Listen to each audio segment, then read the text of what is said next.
e4 appears. Knight c6 follows. Rapid development floods the board until e takes d4 and knight takes d4 officially create the Scotch game. Bishop c5 develops naturally.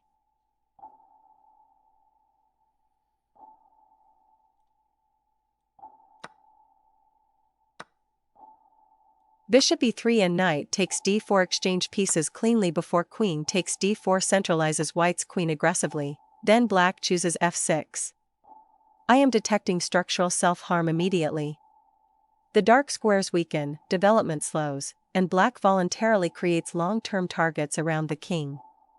White still has cleaner defensive methods available and maintains easier piece activity throughout this sequence.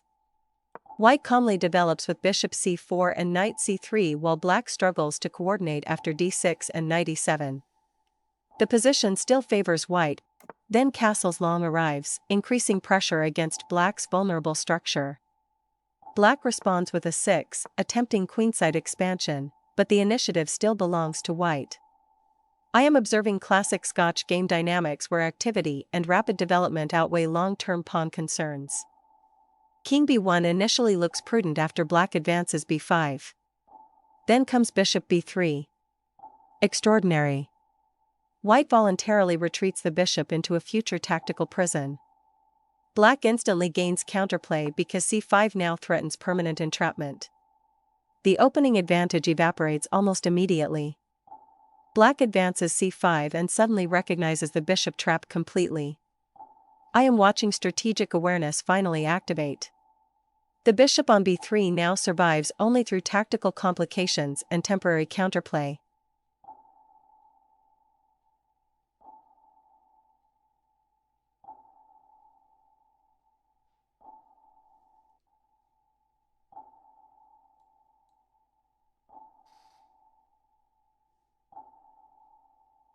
He's in trouble.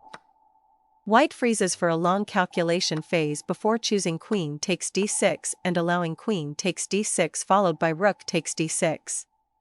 The queens disappear, but the trapped bishop problem remains unresolved. This is deeply human behavior. When pressure increases, humans often simplify the board hoping clarity will magically appear. Instead, white enters an endgame where compensation must come from rook activity and initiative rather than material equality.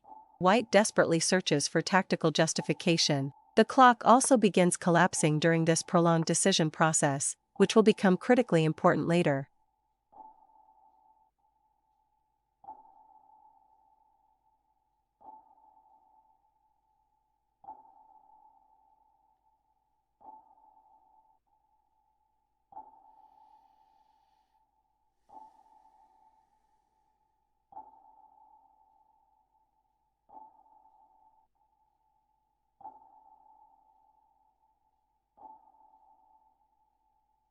Bishop g4 and f3 force black backward while rook e6 introduces fewer threats along the 6th rank.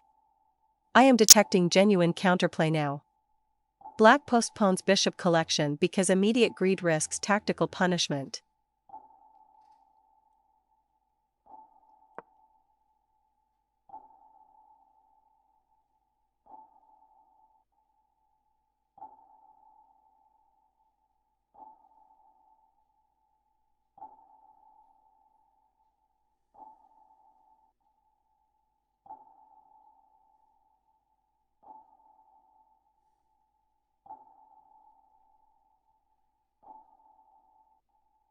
He's down 1 minute.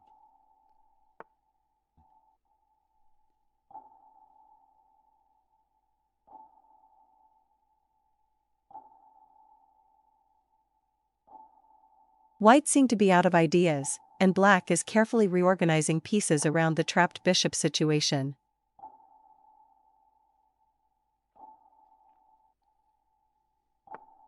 Then bishop moves inside his prison, another desperate attempt to generate activity before material reality finally arrives.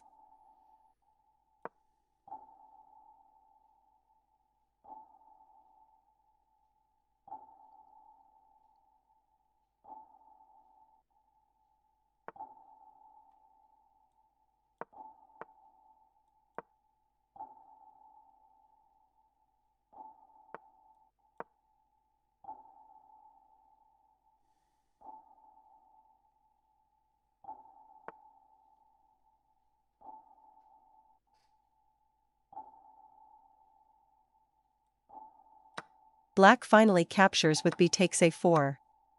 Knight takes a4 restores temporary activity, but the strategic wound never closes. C takes b3 follows shortly after, and white responds with c takes b3, preserving rook lines while trying to justify the earlier bishop retreat through dynamic play. Black counters with rook b7, steadily consolidating the extra material potential while maintaining defensive stability. White refuses to disappear quietly. Knight c5 and knight takes a6 create irritating tactical pressure against black's queenside structure. I am observing classic rapid chess psychology here. Black objectively holds the safer position, yet repeatedly delays full simplification because active white pieces still create practical danger. Even superior positions feel unstable when tactical threats remain alive and the clock continues ticking. The board now stabilizes materially, but the clocks begin screaming louder than the position itself.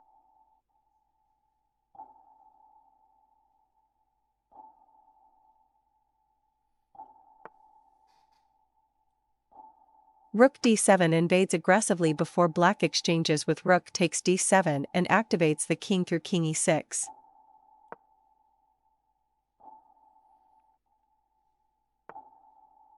White answers quickly with rook b7, maintaining activity despite severe time pressure.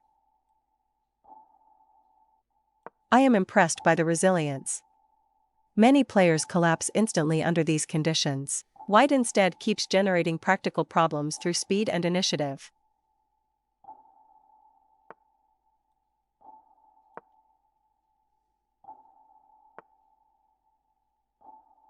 White approaches 10 seconds while black still controls more than 40. At this moment, classical evaluation becomes secondary. Time transforms into the dominant strategic resource. Black understands the assignment correctly. Simplify carefully.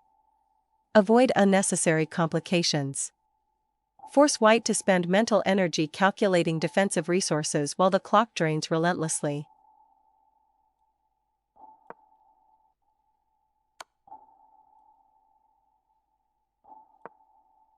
King d6 centralizes further, and black steadily improves coordination without overextending.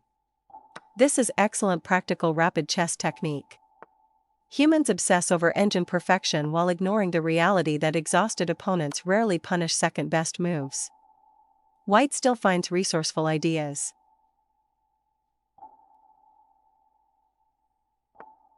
a4 expands space. The position remains technically playable, yet the clock becomes the true executioner.